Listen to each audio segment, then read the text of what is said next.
How are you getting on, folks? I suppose just before we start, I apologise for the noise of the rain. I've absolutely nowhere to go, so I just have to grin and bear this now for the moment. You're just gonna have to. Uh, I suppose I'm just gonna have to apologise for the bad audio and everything else like that. The weather's just absolutely crazy, and I've nowhere to record it myself. But good news, we'll be slowly but surely starting to upgrade the office now, and I've a bit of equipment bought, so that's going to hopefully be coming out in the next couple of days. So I'm really, really looking forward to that.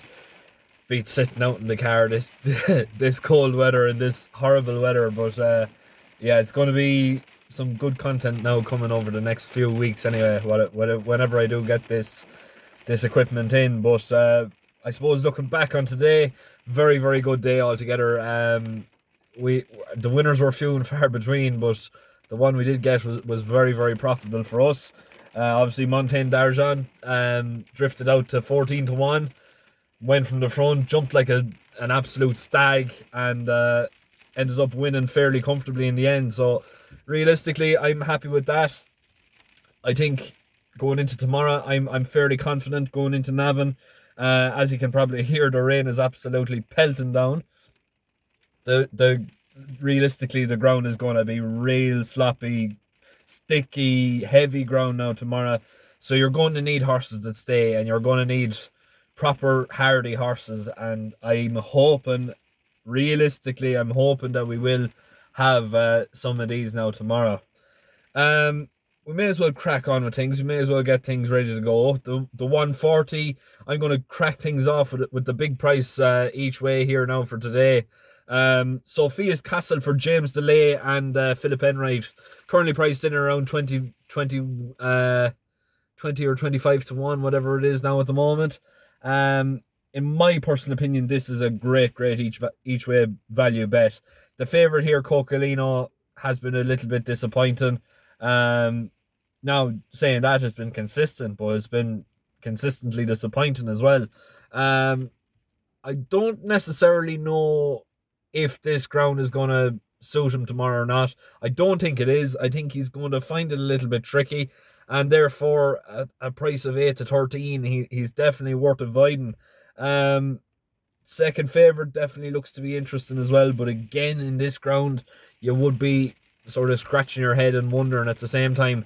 This one here, Sophia's Castle, for James DeLay. James is absolutely in serious form. He's put out some very, very decent horses. They've all run fairly credibly and fairly up to standard. Philip Enright, obviously, he's having a great couple of days. He's after having, I think, two winners there today. One or two winners, and he had, I think, two winners yesterday as well. So he's a man in serious form. This Sophia's Castle is a dual point winner, and a dual, I think it's placed in the rest of the point of points, if I'm not mistaken. Now, in theory, it does need to improve, and it does need to get a little bit better, and come on for those runs. But there's no reason why it shouldn't. Just off the top of my head now, I can't remember if those wins in the point of points were on soft or heavy ground, but realistically, in my opinion, it's the one of the better value horses here. And with a seasoned jockey on board like Philip Enright, I think he's definitely got a great each way shout at a price of 20-1. Now, moving on to the 210, we're going straight from the bottom to the top of the market again. This one here is going to be the next best of the day. Hollow Star for Shark Hanlon and Jody McGarvey. Coming in here at a price of 11-10 is definitely very interesting. Now, look at it was listed up for Goran Park and I think it was Punchestown over the last month or so. Now, saying that, it was well supported on those days, and it was actually called a non-runner within, I suppose, the space of maybe about an hour, or not even an hour, about 3, 4, maybe even 5 hours, say, before the morning of the race. But it was generally attracted plenty of market support the night before. I think personally they were just trying to find an easy option for him, and I don't think you're going to find a better one than this. Realistically, it does look to be the class act of the race. It should take plenty of beating. trying to look for value down the field. I don't think there really is any. I think it's going to be 1, 2, 3 at the top of the market. But realistically, Hallenstein has that experience and has that, I suppose, overall progression and capabilities and potential more so than anything else.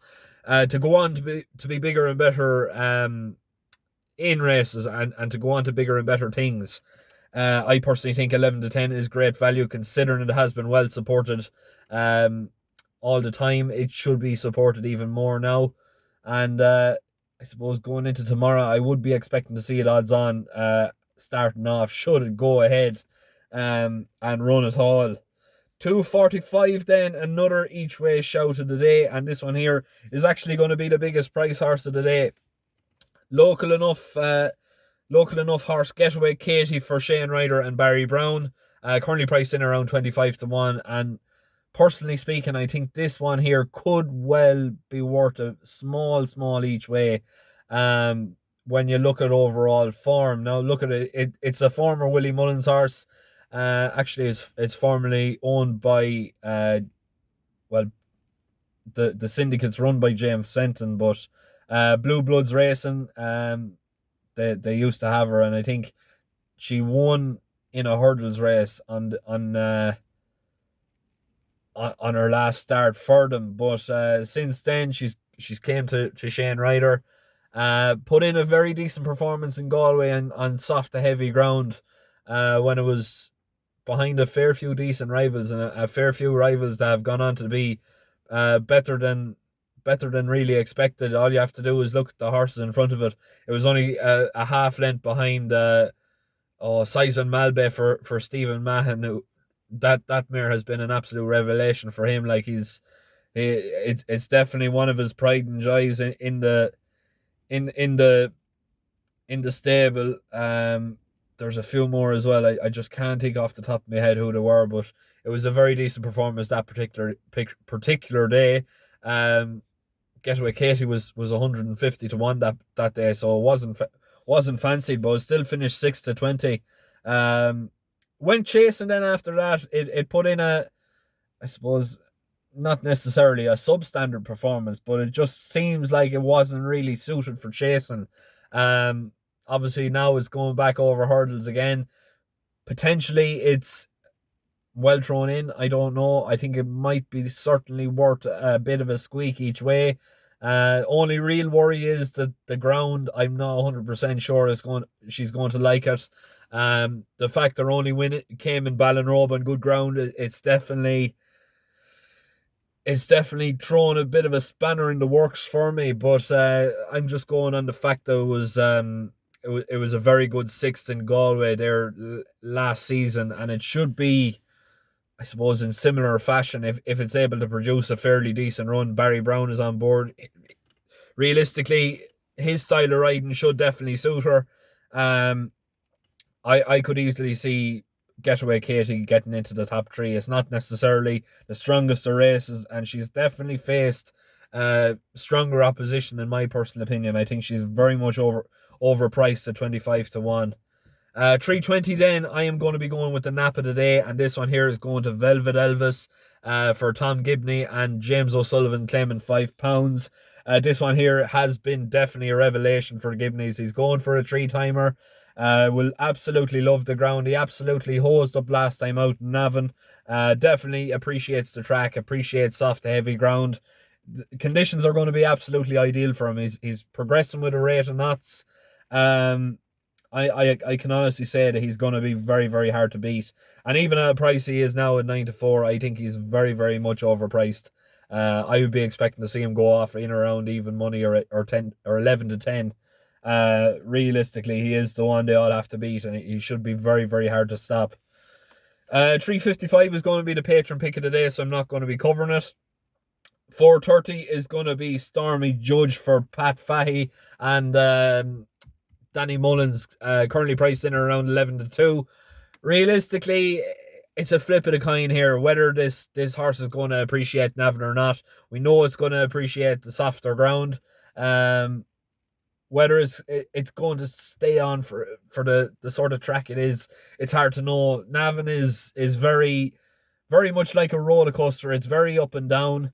Um, just to, I suppose, to highlight the fact when you turn in, you actually go down and then you actually meet rising ground again. So it's a very funny track in terms of, I suppose, tactics and everything else like that. And whether this Stormy Judge is gonna appreciate this sort of ground now tomorrow or not, I don't know. Or this sort of track.